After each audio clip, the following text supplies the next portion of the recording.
Pastor Galloway, one of the things I've been following pretty extensively here has been obviously the same thing that you've been following and the rest of the world has been following, which is COVID-19. It appears, Pastor Galloway, that there's a new variant that is out, and it does not have a Greek name yet, but it has been tracked from a lab called the IHU lab. And it's something that is concerning. Obviously, it seems like there's a new, it seems like there's something new that comes out every single 3 months. There's a new variant that comes out, and this is not to dismiss the seriousness of it. It's just to say that, you know, when people don't take the necessary precautions, that which didn't kill you comes back and mutates to get a better shot at you. And with the Omicron variant, I want us to play this first clip. The Omicron variant, one of the things that has kind of snuck by our radar is the fact that it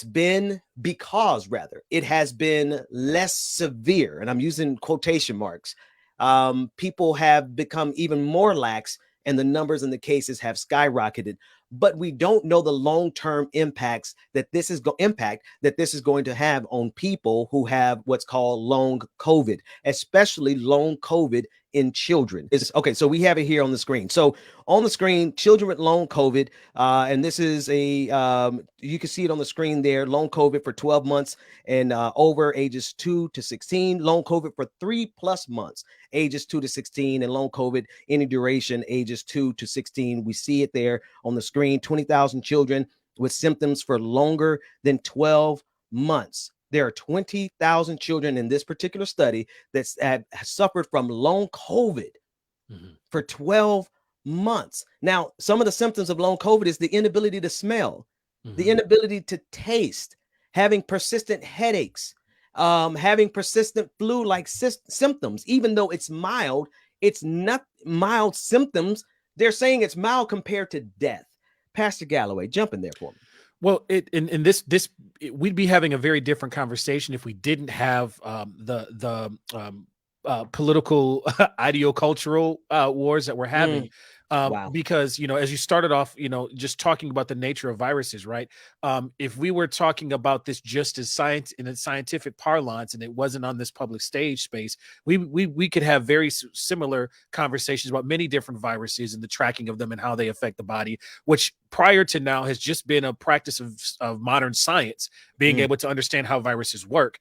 This is new the way it is because of the way in which our political identity is being wrapped around these things. So I just wanted to set some context that this isn't this is how viruses work. So if we weren't having that conversation, we'd be looking at this and we would be trying to take early precautions just as a matter of fact, matter of this is how science works. Yeah. But now we are not, you know, and so the long COVID experience here becomes very, very important in the congregation that I serve and in the communities that I'm in. This has been of important concern from the get-go.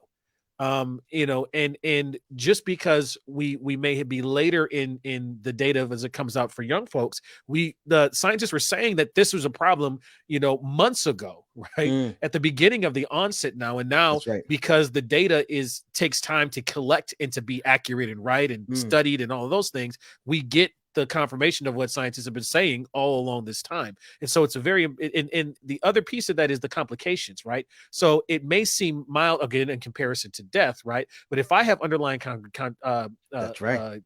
conditions, my daughter was born at 1.5 pounds, really premature, right? And thankfully she's not having complications with that. But one of the things we had to be very mindful of is the fact that until the scar tissue that was result of intubation that young, right, was outpaced by the new healthy tissue. Oh, wow. This would have been a huge point of concern because her breath capacity would already be compromised.